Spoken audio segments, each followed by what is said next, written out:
I happened to visit a college where they were conducting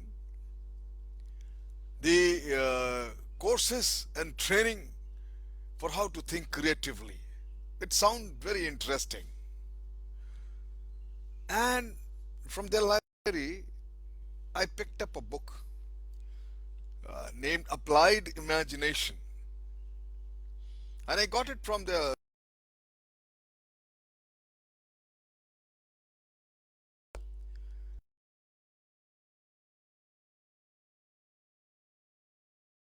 thinking seminar, workshop, and courses. Interesting. We generally cling on to the belief that we are born creative or not creative and that nothing can be done about it.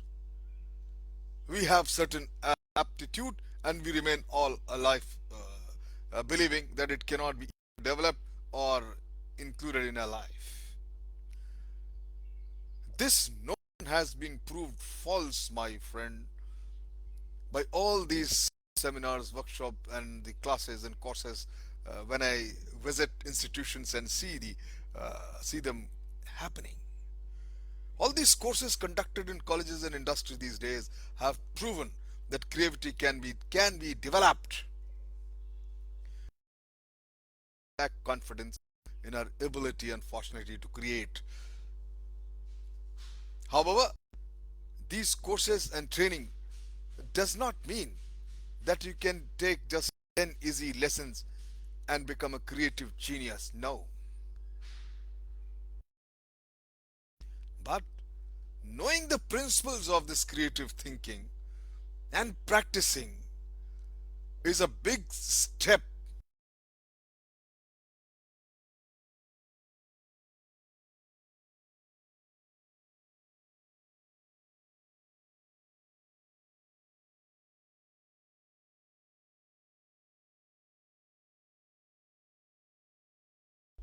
You can to think more creatively, my friends.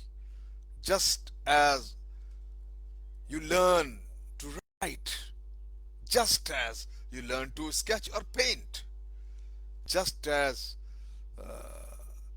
you learn to play an instrument by practice, by doing it repeatedly, and that's it. Now I picked up that book and I just through because to me it was very interesting. So in this book, Applied Imagination, they have set out certain principles of thinking creatively. I'm going to share with you all those principles, my friend, and give you a food for thought so that you can try and apply yours on yourself and see that is if there is a change in handling situations, problems, or you become more creative. And first and foremost thing it says clarify and define the problem whatever you are having it. And it illustrates this point by giving an example.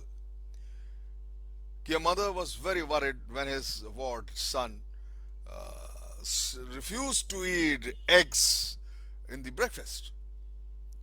She goes to the doctor and complains him, tells him, this my son, he doesn't take eggs in the breakfast. Doctor asked why.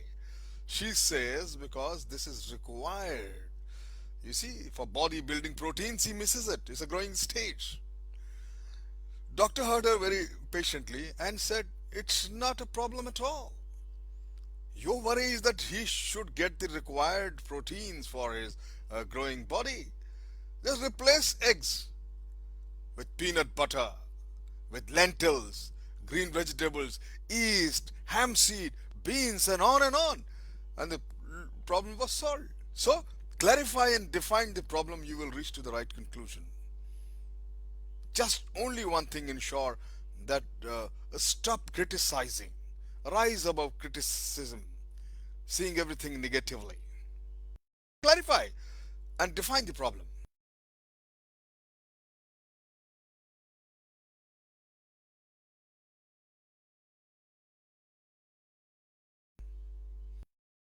They say good decisions come from a choice among many alternatives. The fertile innovator approaches his problem from every point of view and lets the thoughts come tumbling. Just postpone criticism, I said earlier. Just group of 10 to 12 people, uh, whatever you can manage, and ask them solution to a single problem. One person stimulated another to such an extent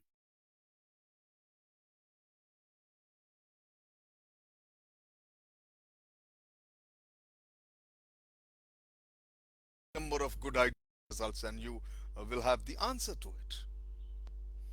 When I spoke to all those teachers in the workshop, they said teachers point out that you can brainstorm problems by yourself by self quizzing. And what is the self quizzing? He says you ask yourself certain questions. You call the book called it the spur questions. You ask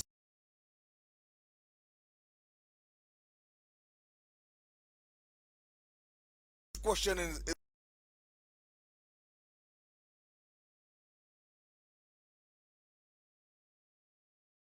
method to resolve this problem. It says next, see, borrow or adapt. Under the heading, we can prime our imaginations with questions like this. What other adaptable? What other thinking will be applicable to resolve this problem? And your mind starts working.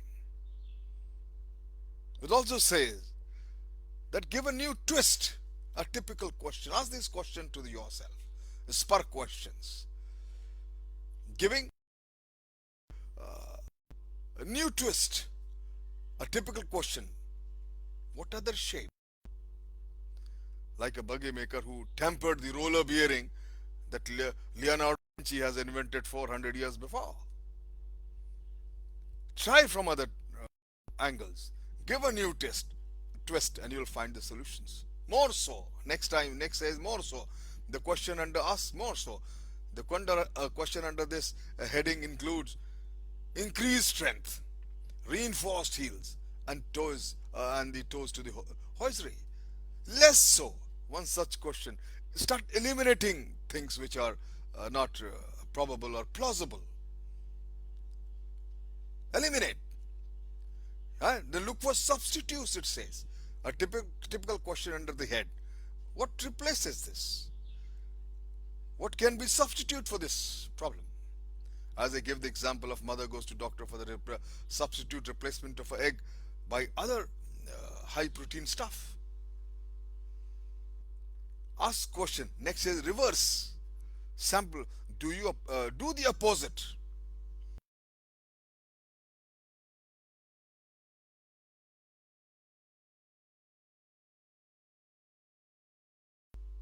Many,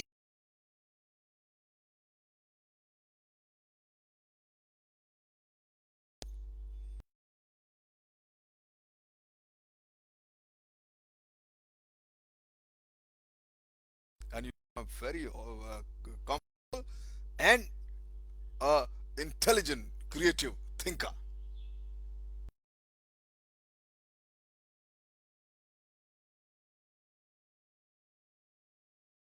Think the applied imagination. Forget the problems for a while. For a Forget that it is a problem at all. Teachers encourage their students to, after a long period of seemingly fruitless work, to turn the problems over to the subconscious. Here are infinite complex computers make mysterious calculations, and then suddenly in a day or a week or a month, on an answer may find, and you are there.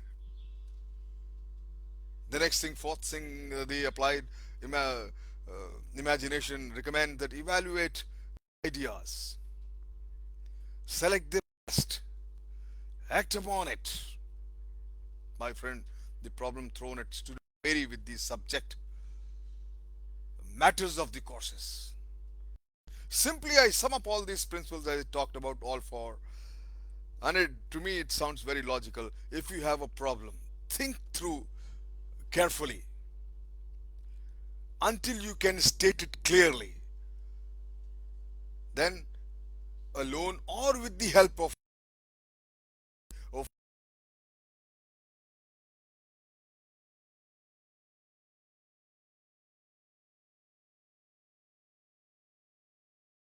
and certainly, as I said and again, postponing criticism.